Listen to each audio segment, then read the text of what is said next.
Surprising, right?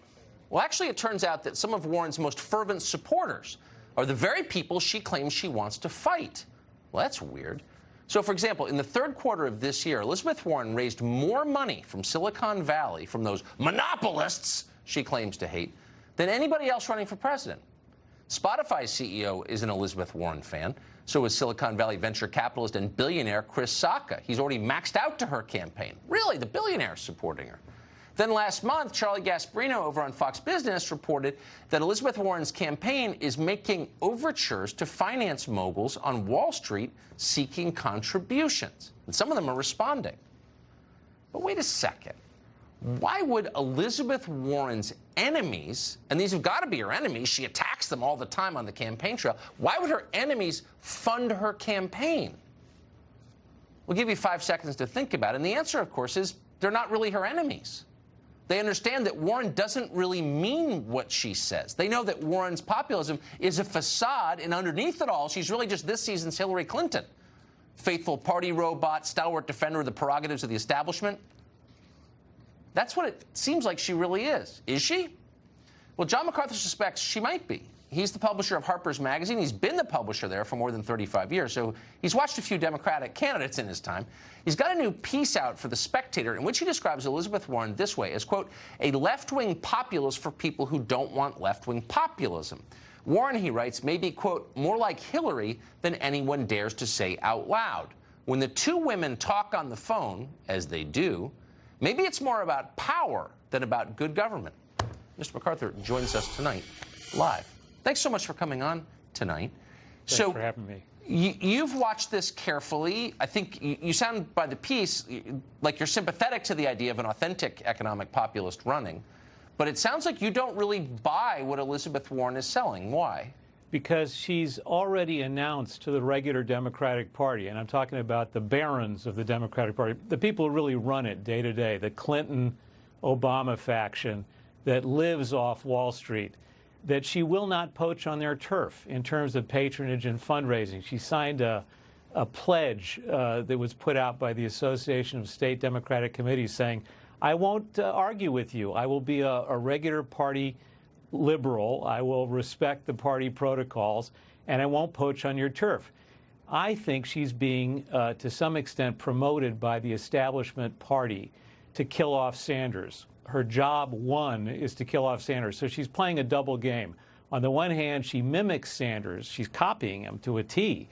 But on the other hand, she goes around loudly announcing that she's not going to rock the boat with the Democratic Party. So you got to ask yourself the question, if you're a reform-minded Democrat, right, can you reform the country without first reforming the Democratic Party, which has been so corrupted by the Clintons and to some extent by Obama and the big money that comes in via Wall Street, that it no longer has much of anything to do with its labor base, the unions, the working class, right, the people who used to count in the Democratic Party.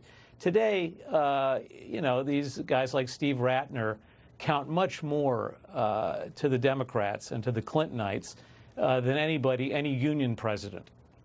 So, I mean, what's interesting is that Elizabeth Warren gets up and says, for example, on tech, and I'm sympathetic to this point, you know, we need to bust up these monopolies. They have too much influence in American society. She's absolutely right. And then, on the other hand, you see people like, you know, these tech barons, the CFO, I misspoke earlier, but it's the CFO of Spotify, sending her money. So why would the CFO of Spotify send her money if he really thought she was going to break up Spotify? I think they really believe they can water down her populism once they've knocked Sanders out.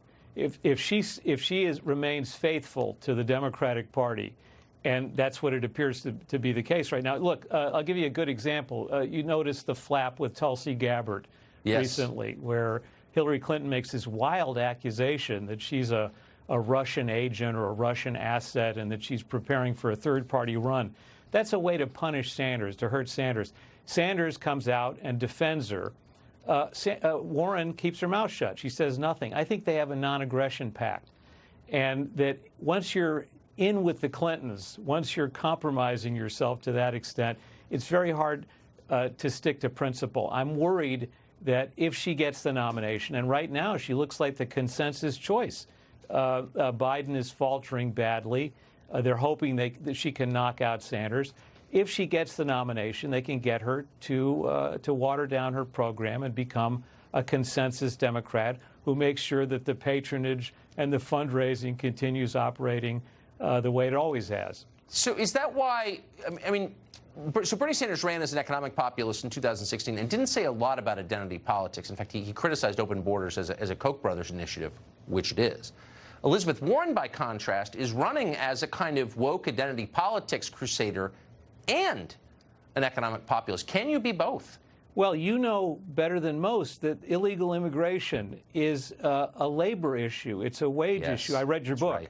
And a lot of illegal labor on the market drives down wages for everybody, especially at the bottom rung of the ladder.